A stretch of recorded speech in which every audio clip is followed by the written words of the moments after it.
Hello friends, डेनी classes में आपका स्वागत है। दोस्तों, राजस्थान की ज्योग्राफी में आज हम राजस्थान के अभ्यारण्य, साथ ही मैं आपको बताऊंगा राजस्थान का राज्य पक्षी, राजस्थान का राज्य पशु, राजस्थान का राज्य पुष्प और राजस्थान का राज्य वृक्ष, इनके बारे में आज हम चर्चा करने वाले हैं। पिछली क्लास में हमने राजस्थान के राष्ट्रीय उद्यान, राजस्थान की बाघ परियोजना, इनके बारे में चर्चा की थी। तो अगर आपने वो वीडियो नहीं देखा तो डिस्क्रिप्शन में आपको वीडियो मिल जाएगा, वहाँ से देख लें। प्ले लिस्ट में आपको वीडियो मिल जाएगा। राजस्थान के जो अभ्यारण्य हैं जहाँ से क्वेश्चंस बनते हैं वो चीज़ें हम देख के चलेंगे। बेसिक चीज़ें हैं, आपको वीडियो देखते देखते याद भी हो जाएगा। तो चलिए दोस्तों, अभ्यारण्यों के बारे में बात करते हैं। दोस्तों, सबसे पहले हम बात करें अभ्यारण्य। अभय प्लस अरण्य, अभय प्लस अरण्य। अभय का मतलब बिना डर के, अरण्य का मतलब जंगल, मतलब जीव जंतु बिना डर के जंगल में रह सकें, उसे हम अभ्यारण्य कहते हैं। तो अभ्यारण्य का मतलब हो गया कि जहाँ जीव जंतु पशु पक्षी आराम से बिना किसी डर के रह सकें, उसे अभ्यारण्य कहा जाता है। राजस्थान में कुल 27 अभ्यारण्य हैं। राजस्थान में इस समय वर्तमान में कुल 27 अभ्यारण्य हैं। यहाँ से आपको बेसिक चीज़ें पूछी जाती हैं, जैसे ये अभ्यारण्य कहाँ है, क्यों प्रसिद्ध है, स्थापना कब हुई, ये नहीं पूछा जाता। पूछा जाता है कि ये अभ्यारण्य कहाँ है, क्यों प्रसिद्ध है। तो उनके बारे में हम चर्चा करेंगे। राजस्थान का सबसे बड़ा अभ्यारण्य कौन सा है, सबसे छोटा अभ्यारण्य कौन सा है, क्यों प्रसिद्ध है, इन सब के बारे में आज हम देखने वाले हैं।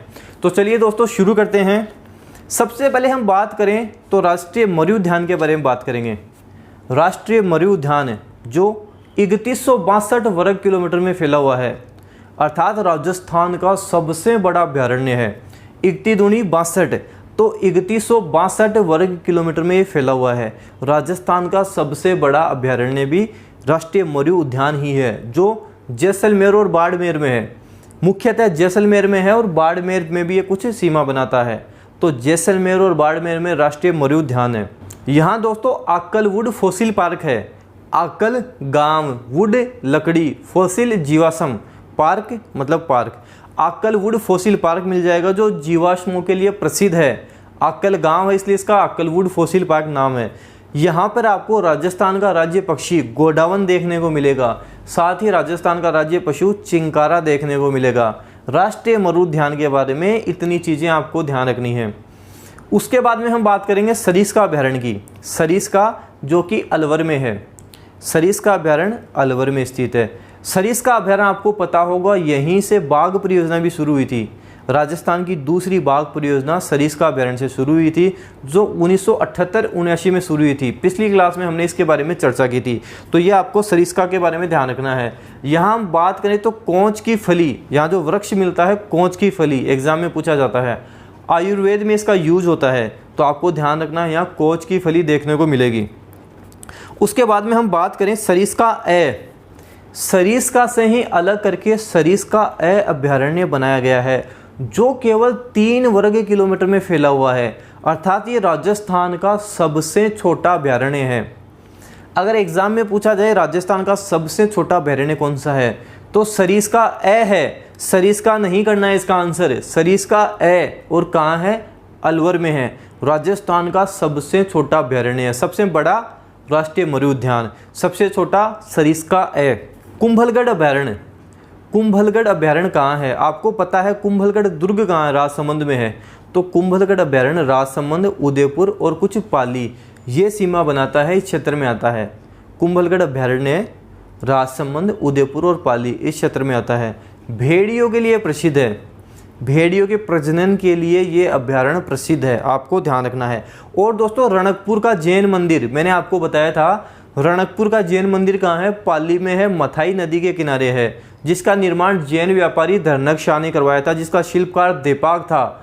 वो भी इसी क्षेत्र में आता है, कुंभलगढ़ अभ्यारण्य के क्षेत्र में ही आता है। आपको ध्यान रखना है, काफ़ी बार यहाँ से प्रश्न आता है। अगला है हमारे पास सज्जनगढ़ अभ्यारण्य। सज्जनगढ़ अभ्यारण्य उदयपुर में है। राजस्थान का दूसरा सबसे छोटा अभ्यारण्य है।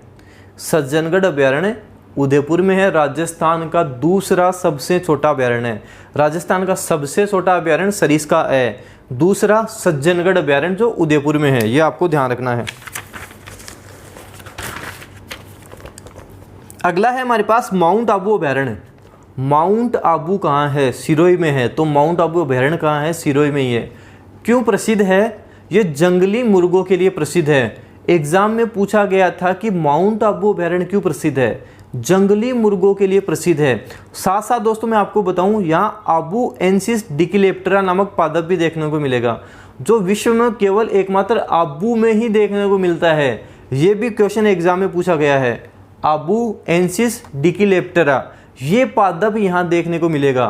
तो आपको ध्यान रखना है, एंसिस डिक्लेप्टरा आपको ऑप्शन में मिल जाएगी। ये पादप कहाँ पाया जाता है? तो आबू अभयारण्य में ये पादप पाया जाता है। जंगली मुर्गे यहाँ पे आपको देखने को मिलेंगे। दोनों चीज़ें आपको ध्यान रखना है। सीता माता अभयारण्य, सीता माता अभयारण्य जब प्रतापगढ़ जिले के बारे में हमने देखा था तब हमने बात की थी। सीता माता अभयारण्य, चीतल की मातृभूमि, उड़न गिलहरियों का स्वर्ग हमने बात की थी। तो ये प्रतापगढ़, उदयपुर और चित्तौड़गढ़ ये तीनों जिले इसके अंतर्गत आते हैं। हमने बात की थी राजस्थान का सबसे ऊंचा बांध जाखम बांध कहाँ है? यहीं पर है, प्रतापगढ़ में स्थित है, जिसकी ऊंचाई 81 मीटर है। ये भी आपको ध्यान रखना है। दर्रा वन्यजीव अभयारण्य, दर्रा वन्यजीव अभयारण्य जो कोटा और झालावाड़ इन जिलों के अंतर्गत आता है। कोटा की ज़्यादा सीमा बनती है, झालावाड़ की कम सीमा बनती है। झालावाड़ में आपको पता है गागरोन का किला है। गागरोन के किले से ही आपको ध्यान रखना है गागरोनी तोता। दर्रा वन्यजीव अभयारण्य में आपको गागरोनी तोता देखने को मिलेगा। एग्जाम में पूछा गया प्रश्न है, आपको ध्यान रखना है। अगला है टोडगढ़ रावली। टोडगढ़ रावली जो अजमेर, पाली और राजसमंद की सीमा बनाता है। टोडगढ़ रावली अजमेर, पाली और राजसमंद की सीमा बनाता है। टोडगढ़ नाम क्यों पड़ा? कर्नल जेम्स टोड, जिन्हें हम राजस्थान के इतिहास के पिता कहते हैं, उन्हीं के नाम पर इनका टोडगढ़ नाम पड़ा। टोडगढ़ का किला यहाँ पर है। ये वही टोडगढ़ का किला है जहाँ पर स्वतंत्रता सेनानी विजय सिंह पथिक, भूप सिंह गुर्जर जिसको कैद रखा गया था। स्वतंत्रता सेनानी विजय सिंह पथिक को टोडगढ़ किले में ही कैद रखा गया था। ये आपको ध्यान रखना है। अगला है रामगढ़ विषधारी अभयारण्य। रामगढ़ विषधारी, ऐसे ध्यान रखना, रामगढ़ विषधारी बूंदी, बस ऐसे ध्यान रखना। रामगढ़ विषधारी बूंदी मतलब विषधारी बूंदी हैं। बूंदी कैसे हैं? विषधारी हैं। रामगढ़ विषधारी बूंदी, नाम तो विषधारी है लेकिन ये बाघों के लिए प्रसिद्ध है। एग्जाम में पूछ लिया जाता है, ज़्यादातर लोग सांप ऐसे करके आ जाते हैं, सांपों के लिए प्रसिद्ध है। रामगढ़ विषधारी अभयारण्य बूंदी में है और बाघों के लिए प्रसिद्ध है, ना कि सांपों के लिए। आपको ध्यान रखना है। दोस्तों ये राजस्थान का एकमात्र ऐसा अभयारण्य भी है जहाँ बाघ परियोजना नहीं है, फिर भी बाघ पाए जाते हैं।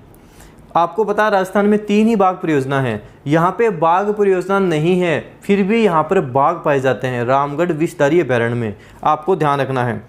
अगला है भैंसरोडगढ़ अभयारण्य। भैंसरोडगढ़ अभयारण्य जो कि चित्तौड़गढ़ में है, घड़ियालों के लिए प्रसिद्ध है। भैंसरोडगढ़ चित्तौड़गढ़ में है, घड़ियालों के लिए प्रसिद्ध है। ताल छापर अभयारण्य, काफ़ी बार ताल छापर के बारे में पूछा जाता है। ताल छापर अभयारण्य चूरू में है। कृष्ण मृग पाए जाते हैं यहाँ पे, काले हरिण यहाँ पर पाए जाते हैं। ताल छापर अभयारण्य चूरू में है जहाँ पे कृष्ण मृग, काले हरिण पाए जाते हैं और यही एग्जाम में पूछा जाता है। ताल छापर अभयारण्य क्यों प्रसिद्ध है? कृष्ण मृग के लिए प्रसिद्ध है। यहाँ पर आपको कुरंजा पक्षी भी देखने को मिलेगा। हमने केवलादेव घना पक्षी अभयारण्य के बारे में बात की थी जहाँ साइबेरियन क्रेन देखने को मिले थे जो विदेश से आते हैं। यहाँ पे भी कुरंजा पक्षी विदेश से आते हैं। ताल छापर अभयारण्य कृष्ण मृग के लिए प्रसिद्ध है और कुरंजा पक्षी के लिए प्रसिद्ध है। मान लो इस बार हमसे पूछा गया कृष्ण मृग, तो अगली बार कुरंजा पक्षी भी पूछा जा सकता है। ये भी आपको ध्यान रखना है। अगला है नाहरगढ़ अभयारण्य। नाहरगढ़ अभयारण्य कहाँ है? जयपुर में है, जहाँ पे जैविक उद्यान भी स्थापित किया गया था। 2016 में जैविक उद्यान जहाँ स्थापित किया गया था। नाहरगढ़ अभयारण्य जयपुर में है। शेरगढ़ अभयारण्य, शेरगढ़ अभयारण्य बारां में है। नाम है शेरगढ़ अभयारण्य यहाँ, लेकिन यहाँ पे शेर नहीं है, शेर नहीं है, यहाँ पे सांप पाए जाते हैं, सांपों के लिए प्रसिद्ध है। शेरगढ़ अभयारण्य कहाँ है? बारां में है। क्यों प्रसिद्ध है? सांपों के लिए प्रसिद्ध है। आपको ध्यान रखना है। अगला है केलादेवी अभयारण्य है। केलादेवी अभयारण्य कहाँ है? करौली में। केलादेवी करौली, 2-4 बार बोलो, केलादेवी करौली। क्यों प्रसिद्ध है? धोक वन के लिए प्रसिद्ध है। यहाँ पे धोक वन पाए जाते हैं इसलिए प्रसिद्ध है।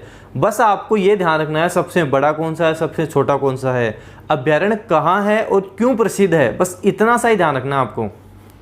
अब दोस्तों आपको 3 अभयारण्य हैं जो एक साथ ध्यान रखने हैं। रामसागर, वन विहार और केसरबाग। रामसागर अभ्यारण्य, केसरबाग अभ्यारण्य और वन विहार अभ्यारण्य तीनों ही स्थित हैं, ये आपको ध्यान रखना है। अगला है जमुआ रामगढ़ अभ्यारण्य। आपको पता है जमुआ रामगढ़ अभ्यारण्य जयपुर में है, इतना ध्यान रखना है कि जमुआ रामगढ़ अभ्यारण्य है जो जयपुर में स्थित है। जयसमंद अभ्यारण्य, जयसमंद झील कहाँ थी? उदयपुर में। तो जयसमंद अभ्यारण्य कहाँ है? उदयपुर में है। क्यों प्रसिद्ध है? बघेरों के लिए प्रसिद्ध है। जवाहर सागर अभ्यारण्य, जवाहर सागर अभ्यारण्य बूंदी, कोटा और चित्तौड़गढ़ इस क्षेत्र में आता है। बूंदी, कोटा और चित्तौड़गढ़ में। घड़ियालों के लिए प्रसिद्ध है। जवाहर सागर अभ्यारण्य घड़ियालों के लिए प्रसिद्ध है। अगला है राष्ट्रीय चंबल घड़ियाल अभ्यारण्य। राष्ट्रीय चंबल घड़ियाल अभ्यारण्य राजस्थान में फैला हुआ है, एमपी में फैला हुआ है और यूपी में फैला हुआ है। इसके अंदर राजस्थान के कौन कौन से जिले आते हैं? चंबल नदी राजस्थान में चित्तौड़गढ़ से प्रवेश करती है। फिर आगे कौन कौन से जिलों में बहती है मैंने आपको बताया था। कोट में बूंदी, सवाई ढोल, कोट में बूंदी, सवाई ढोल, कोटा, बूंदी, सवाई माधोपुर, ली से करौली और ढोल से धौलपुर। तो इन जिलों में ये अभ्यारण्य फैला हुआ है। ये अभ्यारण्य घड़ियालों के लिए प्रसिद्ध है, घड़ियालों के लिए प्रसिद्ध है। फुलवारी की नाल, तो फुलवारी की नाल उदयपुर में है। इसके बारे में तो हम पहले भी चर्चा कर चुके हैं, इतना ध्यान रखना है। फुलवारी की नाल उदयपुर में है।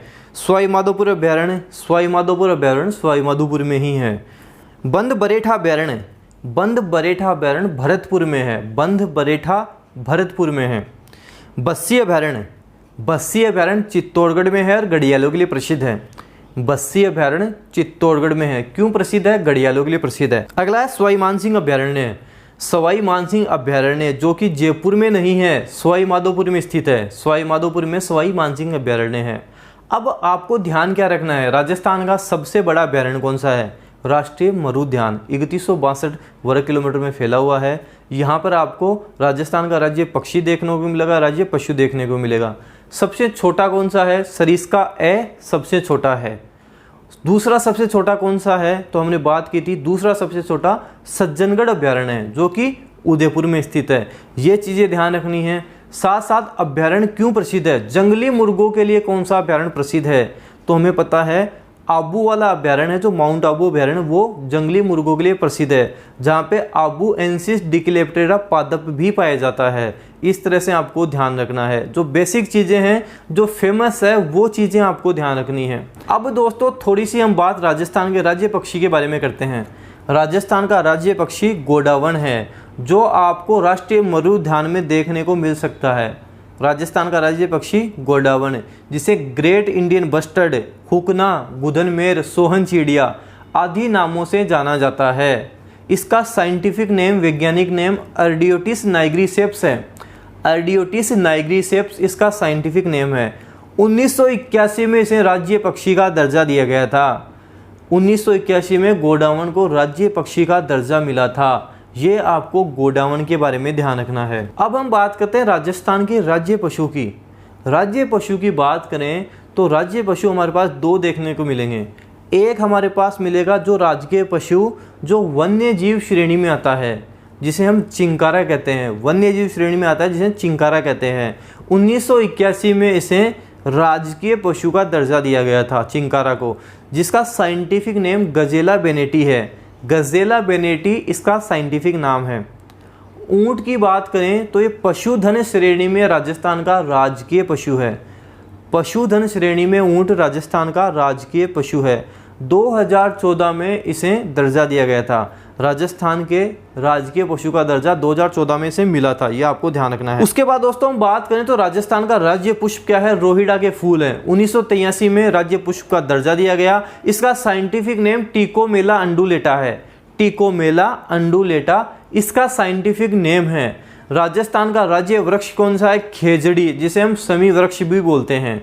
राजस्थान का राज्य वृक्ष खेजड़ी, जिसे समी वृक्ष भी बोला जाता है। प्रोसेसिव सीनेरेरिया इसका साइंटिफिक नेम है। प्रोसेसिव सीनेरेरिया इसका साइंटिफिक नेम है। अब ये सारी डिटेल मैंने आपको अच्छे से बता दी। एक बार वीडियो और देख लो ताकि आपके अच्छे से याद हो जाए। साथ साथ खुद इनको लिख लिख कर याद करो। जितना लिख कर याद करोगे उतना अच्छे से आपके याद होगा। वीडियो जितना हो सके आप शेयर करें, वीडियो लाइक करें। अगर आप चैनल पे नए हैं तो सब्सक्राइब जरूर करना। Thank you.